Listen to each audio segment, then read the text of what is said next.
السلام علیکم دوستو، شروع کرتا ہوں اللہ کے نام سے جو بڑا مہربان اور نہایت رحم کرنے والا ہے۔ تو دوستو، آج کی اس ویڈیو میں ہم بیان کریں گے حضرت فاطمہ رضی اللہ عنہا کی شادی کا جہیز کیا تھا۔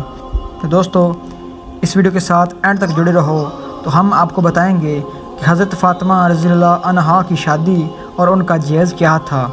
تو حضرت فاطمہ رضی اللہ عنہا کا جہیز کیا تھا؟ دوستو، سوال یہ ہے کہ فرماتے ہیں کہ علماء دین مفتیان شرعی متین اس مسئلے کے بارے میں جہیز دینا سنت ہے یا نہیں۔ اللہ کے رسول صلی اللہ علیہ وآلہ وسلم نے اپنی صاحبزادی حضرت فاطمہ رضی اللہ عنہا کو جہیز دیا تھا یا نہیں؟ سائل: الجواب بعون الملک الحوب۔ موجودہ زمانے میں جہیز شادی کا ایک لازمی حصہ بن چکا ہے۔ جہیز کے بغیر شادی کرنا لوگ اپنے لیے عیب کی بات سمجھتے ہیں، اور کچھ نادان لوگ یہ کہتے ہیں کہ جہیز دینا تو نبی کریم صلی اللہ علیہ وآلہ وسلم کی سنت ہے۔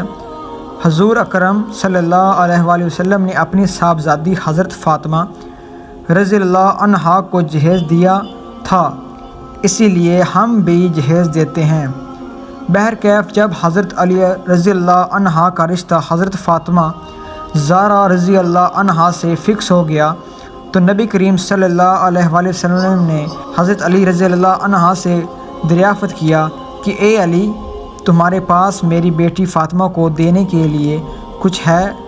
حضرت علی نے جواب دیا، جنگ بدر میں جو زرد ملی تھی بس وہی ایک زرد ہے اور ایک گھوڑا ہے۔ زردہ یہ جنگ میں پہننے والا لوہے وغیرہ کا لباس ہوتا ہے جو دشمن کے حملے سے بچاتا ہے۔ آپ صلی اللہ علیہ وآلہ وسلم نے فرمایا، گھوڑا تو تمہارے کام کا ہے، ایسا کرو زر بیچ دو۔ نبی پاک صلی اللہ علیہ وآلہ وسلم کا یہ فرمان سن کر آپ نے وہ زرد بیچ دی۔ حضرت عثمان غنی رضی اللہ عنہ نے اس زرد کو آپ سے تقریباً 500 درہم میں خرید لیا۔ حضرت علی رضی اللہ عنہ وہ 500 درہم لے کر حضور صلی اللہ علیہ وآلہ وسلم کے پاس آئے۔ پھر ان 500 درہم سے گرستی کا ضروری سامان خریدا گیا اور مہر کی رقم ادا کی گئی۔ حضرت فاطمہ رضی اللہ عنہا کا جہیز بہت ہی مختصر تھا۔ تو جڑو رہو ہمارے اس ویڈیو کے ساتھ۔ تو دوستو، بان کی ایک چارپائی، چمڑے کا ایک گدا جس میں روئی کی جگہ کھجور کی چھال پری ہوئی تھی، ایک چاگل، ایک مشک، 2 چاکیاں اور 2 مٹی کے گھڑے۔ تو میں تکے کا بھی ذکر ملتا ہے کہ حضور عرصہ بن نعمان نصاری رضی اللہ عنہ نے اپنا ایک مکان حضور صلی اللہ علیہ وآلہ وسلم کو ہدیہ کر دیا تاکہ اس میں حضرت علی اور حضرت بی بی فاطمہ رضی اللہ عنہا کی شادی کے بعد رہ سکیں۔ خطابات محروم 264۔ تو یہ مختصر سا جہیز نبی کریم صلی اللہ علیہ وآلہ وسلم نے حضرت علی کی زرد کے پیسوں سے اپنی پیاری صاحبزادی حضرت فاطمہ زہرا علیہ السلام کو دیا۔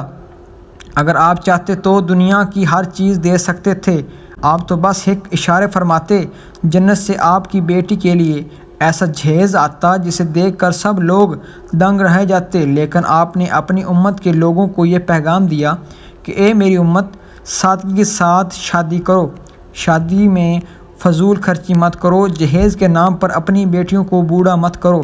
آپ نے غریب بیٹیوں کا خیال رکھتے ہوئے بہت ہی مختصر سا جہیز دیا۔ جو لوگ کہتے ہیں کہ جہیز دینا نبی کریم صلی اللہ علیہ وآلہ وسلم کی سنت ہے، تو اس کے 2 جواب ہم آپ کے سامنے پیش کریں گے، جس سے دودھ کا دودھ اور پانی کا پانی ہو جائے گا۔ تو دوستو، پہلا جواب یہ ہے، حضرت علی رضی اللہ عنہ بچپن ہی سے حضور اکرم صلی اللہ علیہ وآلہ وسلم کے ساتھ رہتے تھے، آپ کی پرورش میں تھے، آپ کا الگ سے کوئی گھر نہیں تھا۔ آپ صلی اللہ علیہ وآلہ وسلم نے ان کے سرپرست اور ولی تھے، جو بحیثیت والی سرپرست آپ کی اخلاقی ذمہ داری تھی۔ شادی کے بعد حضرت علی رضی اللہ عنہ کے گرستی کا ضروری سامان اور گھر کا انتظام کرتے۔ حضور صلی اللہ علیہ وآلہ وسلم نے حضرت علی رضی اللہ عنہ کو جہیز میں جو تھوڑا سا سامان دیا تھا وہ سسر کی حیثیت سے نہیں بلکہ سرپرست اور ولی ہونے کی حیثیت سے دیا گیا۔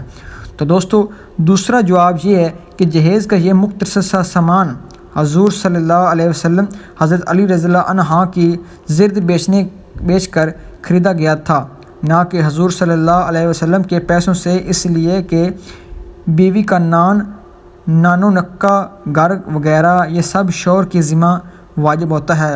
چلیں تھوڑی دیر کے لیے مان بھی لیتے ہیں کہ حضور صلی اللہ علیہ وسلم نے اپنی بیٹی کو جہیز دیا تھا، تو کیا اس تھوڑے سے سامان کو آج کوئی جہیز کہے گا؟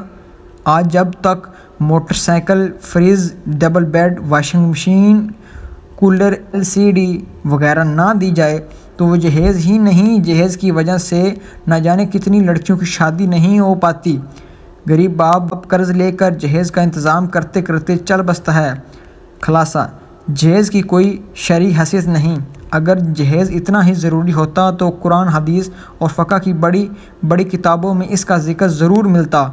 جہیز فاطمی کی اڑ بنا کر جہیز کی بے ہودہ رسم کو سنت کا نام دینا بہت ہی گھٹیا قسم کی بات ہے اور شریعت میں اپنی طرف سے گڑھنا، اور اللہ رب العزت جہیز کی اس بے ہودہ رسم سے تمام مسلمانوں کو محفوظ فرماوے، آمین۔